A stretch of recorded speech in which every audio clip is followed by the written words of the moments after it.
Eu sou biólogo, né? Eu comecei dentro do departamento de anatomia humana e me associei a um grupo que estudava biomecânica dentro do departamento de anatomia.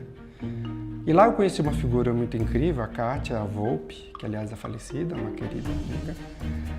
E a Kátia me trouxe uma relação com a dança, que ela era professora de dança do departamento de educação física, e para um grupo que fazia yoga, que era um grupo que associava yoga à voz. Então tinha um trabalho de fazer as asanas do yoga e fazer emissão vocais. Eu sempre fui cantor. E eis que no segundo ano de faculdade já ela foi fazer o pós-doc dela nos Estados Unidos e me deixou com a turma de yoga que ela tinha com voz dentro do campus. Então eu já assumi uma cara de professor terapeuta que eu não tinha ainda. Não tinha pensado naquilo ainda. E não parei mais. Houve uma mudança paulatina em mim. Eu vi que eu tinha uma habilidade muito boa de cuidador, de olhar para o outro. Eu tinha uma facilidade de olhar, para escutar o que o outro trazia. Sempre fui um ombro amigo e sempre acolhi muito fácil. Eu senti que eu tinha uma habilidade para esse lado. E eu senti uma falta. Porque o método GDS, ele não está preocupado só com uma estruturação corporal, mas o psicocomportamental em cima desse corpo é o que fala muito forte para uma pessoa se estruturar. Então eu estava atrás disso e encontrei. Ao chegar em contato com o Instituto GDS, eu tive o prazer de conhecer a Godelive, trabalhar, estudar com ela, mas ela estava delegando o trabalho ao Felipe Campignon. Então o Felipe Campignon era o braço direito, na minha visão, assim, eu ouso dizer, não estou autorizado a dizer isso, mas o Felipe é que conduzia todo o curso, o Felipe é quem trabalhava com todos os alunos desde o primeiro dia, a Madame Godelive vinha de vez em quando para as aulas, né? Então ele estava muito presente. O Felipe Campignon, ele tem uma habilidade, a anatomia palpatória, na visão do Felipe Campignon, é uma coisa absurda. O cara tem uma habilidade para não só diagnosticar, e como tratar. E eu aprendi com ele, inclusive ele de pegar na mão mesmo, dele trabalhar um gesto para diagnosticar o corpo e outro para tratar o corpo. Fez toda a diferença para mim, né? O fato de eu ser cantor e de começar a trabalhar, eu comecei a relacionar todo o conhecimento que eu estava adquirindo com a minha prática de canto. E o Felipe, com respiração, é uma sumidade no assunto. Foi um divisor de águas, como eu disse, na minha vida, para o meu trabalho, né? Foi muito diferenciado. E o fato de você ter a Madame Godelive, Felipe, Regine, Grete, todos voltados para um conhecimento, né?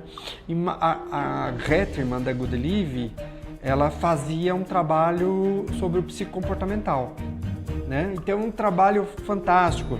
Ela fazia crâniometria e por essas medições da crâniometria, ela dava um perfil, né? Pelas predominâncias de tensões musculares, por exemplo, então ela dava um perfil. Felipe Campignon tinha acesso a um laboratório de crânios, então ele punha numa sala 20 crânios, que tinha desde escravos egípcios até pessoas indigentes, mortas, e você, de olhos vedados, ia diagnosticando o tamanho daquele osso, o que era mais predominante naquela ossatura, os espaçamentos de sutura, né?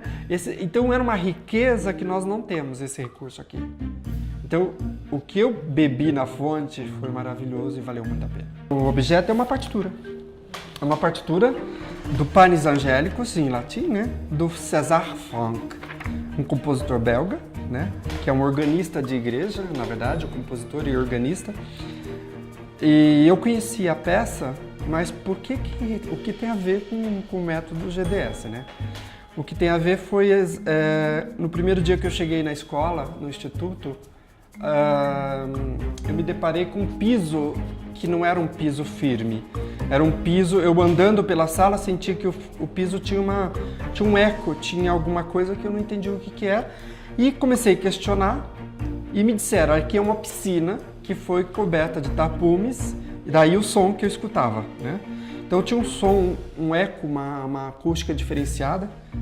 E eu ouvindo aquilo, claro, fui brincar de cantar.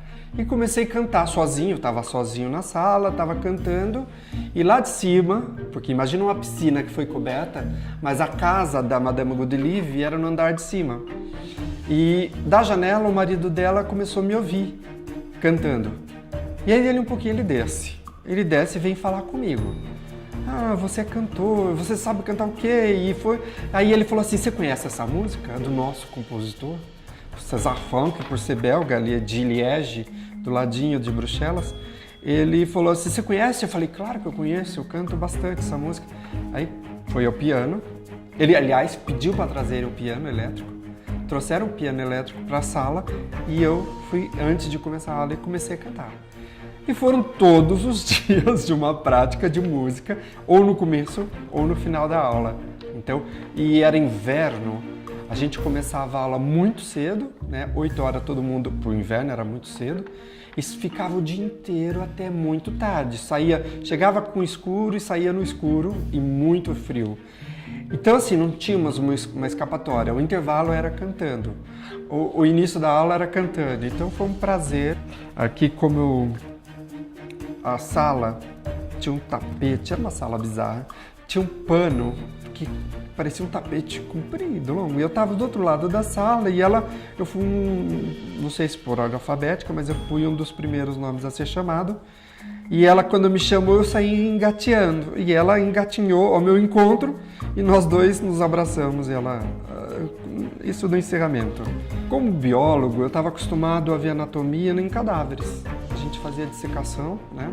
Então eu estudava os músculos não pelo movimento, mas pela forma, né? Então dissecávamos cadáveres para entender de onde vinha o feixe muscular, para onde ia, suas origens, suas inserções, né? A gente olhava para aquilo numa estática que não dava, não tinha uma compreensão de um gesto. Chego no método, era exatamente o movimento que interessava. É árduo, né? Dar conta de tudo isso é um estudo que te exige muito. E eu, na hora que me deparei com isso, eu falei, opa, é muito mais do que descrição das 6 cadeias musculares. Eu intitulo meu trabalho como Terapias dos Gestos Corporais e Vocais. Para trabalhar os gestos vocais, eu tive que criar um conhecimento que o GDS não me garantiu, né? E eu estou falando de análise acústica da voz, eu estou falando de análise perceptiva auditiva da voz. Então eu fui buscar, tanto que eu fui para o mestrado e para o doutorado, para dar conta desse assunto. Quando eu terminei a formação na Bélgica, eu vim fresquinho, com a cabeça toda recheada de informações, e uma professora, Teresa Longato, uma professora de canto de uma faculdade de música aqui de São Paulo, ela me convidou para fazer um trabalho de postura com os cantores dela. E ela falava, eles não sabem se portar num palco, eles têm uma postura ruim, eram alunos de graduação. Aí eu propus um trabalho de 2 meses, indo lá toda semana na faculdade, fazendo um trabalho com eles. E ao final do trabalho, qual que foi a surpresa? Não só melhorar a postura, como a emissão vocal. E aí eu quis registrar isso. Eu falei assim, esse resultado não posso deixar passar. Eu fui para o mestrado e apliquei o mesmo método para me certificar que aquele resultado se repetia, que não foi um acaso, que eu podia trabalhar tanto com cantores leigos como profissionais, que aquele resultado deveria ser alcançado. Eu mantenho um projeto aberto com a PUC, onde eu fiz o mestrado e o doutorado, que é um projeto de avaliação de postura e qualidade de voz. A voz, ela é um gesto que sai do corpo, depende do encadeamento de tensão muscular, depende do encadeamento dessa tensão em cima das articulações. Essa voz é um produto de um músculo que faz uma vibração, mas ela é um músculo que está sendo avaliado fora do corpo. Ela é resultado do corpo. Ela é uma expressão que não é avaliada no corpo. Você precisa emitir e ela está no espaço, não está em você. Quando você vê uma emissão disfônica, alguém que está com algum problema vocal, você faz inferências do que esse problema, do que está acontecendo no músculo, e por conta disso você consegue fazer inferência até da questão psíquica desse sujeito que está emitindo. Eu atendo profissionais da voz, professores, locutores, radialistas, atores e cantores principalmente. Eu trabalho bastante hoje em dia com adolescentes que estão fazendo a muda vocal. Eu tenho um nicho de trabalho que está ficando muito interessante, que eu estou num bairro onde tem uma comunidade forte judaica, e os meninos, quando estão na muda vocal, que é ali dos 13, 14, 15 anos, eles querem se tornar razãs, cantores dentro da sinagoga. Então, a muda vocal deixa a voz dele insegura. Então, eu tenho recebido esses pacientes de uma forma muito gostosa. Eu estou aprendendo bastante com eles, porque é uma emissão diferente. É uma emissão totalmente contrária. Desculpa, não dá para dizer que é contrário, mas é uma emissão diferenciada da colocação do canto lírico, do canto popular. Né? Tem vários melismas na entonação da voz da oração judaica que não tem no canto normal. Então é uma reciclagem para mim, é um aprendizado. Eu dou aula no curso como convidado no GDS e na coordenação motora. São dois métodos que eu abraço, até porque o GDS tem como base os princípios da coordenação de Pirret-Bézier, né?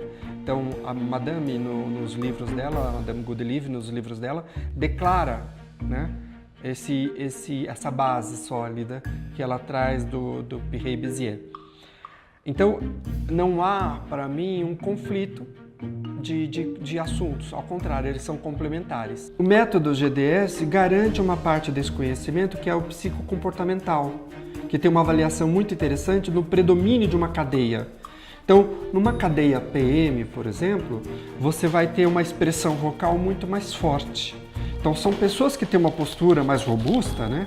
Dá para fazer uma projeção do seu peitoral para cima e a cabeça automaticamente vai para cima também. E quando tem uma emissão, o que se espera de um PM é uma emissão robusta, uma expressão forte vocálica. O contrário, por exemplo, de uma expressão AM, que é o oposto do PM, que vai fazer um trabalho de mais aveludado na voz, né? Então, um AM vai ter uma voz muito mais contida, mais sutil, mais agradável, menos aparecida como no PM. Então, o GDS me deu essa noção muito boa de como eu poderia ter uma emissão, mas para eu chegar nessas conclusões eu precisei de outros conhecimentos. A autoimagem é uma figura mental que você tem de si mesmo, né? Que está no plano da sua imagem, da sua imaginação, que está no plano do que é o seu corpo, do que é o seu gesto com o outro. E às vezes tem um desacordo com isso. O que você passa como imagem não é a mesma que você tem de si, né? Isso acontece muito também quando a pessoa ouve a própria voz. E existe muitas vezes os dissabores nas pessoas quando cantam, por exemplo, e essa voz não é minha, eu não estou normal, tem alguma coisa errada. E o que eu gosto de distinguir é o que está diferente entre o esquema corporal e a imagem corporal. O esquema corporal a gente vai entender como são as habilidades que eu desenvolvo na função que eu desempenho. Então, eu só posso entender o meu esquema corporal a partir da ação. Então, na hora que eu faço um gesto, na hora que eu executo um canto, eu tenho uma consciência do meu esquema. O que eu ajusto no meu corpo para dar conta de um resultado daquela, por exemplo, de uma área de ópera. Vou citar o exemplo do meu estudo. Muitas vezes, o que transparece nessa técnica que o esquema corporal garantiu não é a imagem que a pessoa tem de si. Ela entra numa dissociação entre o que é o esquema corporal e o que é a imagem que ela tem. A pessoa chega na clínica, eu bato o olho no corpo dela e ouço a voz um tempinho. Eu fico conversando mais do que a palavra, eu fico atento à voz. Nós temos a fonte, a laringe, né, como fonte de uma voz. Então, todo som vai acontecer porque as pregas vocais, um par de músculo, fecha, ela se encontra vibrante para o som sair com a passagem de ar. Ao fazer isso, se uma voz está Se uma voz está soprosa, uma voz que fala cheia de ar, tem uma característica que está muito próximo da angústia, que está muito próximo, por exemplo, de uma insegurança, de uma respiração curta, que caracteriza muito a voz da pessoa, que ela sussurra, ou então do romantismo, né? E aí, querida? Uma voz clara seria uma voz mais metálica, uma voz que é estridente, uma voz que transparece alegria, e uma voz triste, por exemplo, vai ser uma voz mais grave, uma voz mais contida. Quando uma pessoa me procura por questão de ronco ou de apneia, normalmente ela veio já de um trabalho com otorrino, né? Que ou põe CPAP ou põe exercícios de respiração como um método de tratamento. Mas isso, na verdade, a gente sabe que são questões para você adaptar para parar de roncar enquanto estiver com o aparelho. Porque tirou o aparelho, continua o ronco. Então, por exemplo, o que é o ronco, né? O ronco é uma flacidez da musculatura da laringe, né? E da língua, possivelmente uma incoordenação dessa língua, que ao deitar, a pessoa tem um desabamento desse corpo de língua sobre a laringe e sobre a faringe. Esse desabamento vai criar um obstáculo na passagem de ar.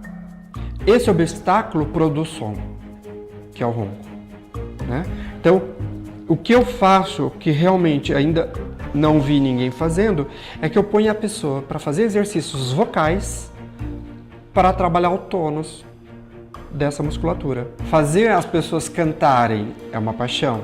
E fazer as pessoas cantarem para melhorar uma questão de ronco está sendo um presente para mim. Político, eu acho que todas as nossas ações são políticas, né? A própria relação de recebimento do paciente, receber o paciente, é uma ação política. Mas discussão de política não é tratado dentro da clínica. O setting terapêutico eu tento ser o mais neutro possível, principalmente da minha personalidade, para que a pessoa possa se manifestar sem qualquer restrição.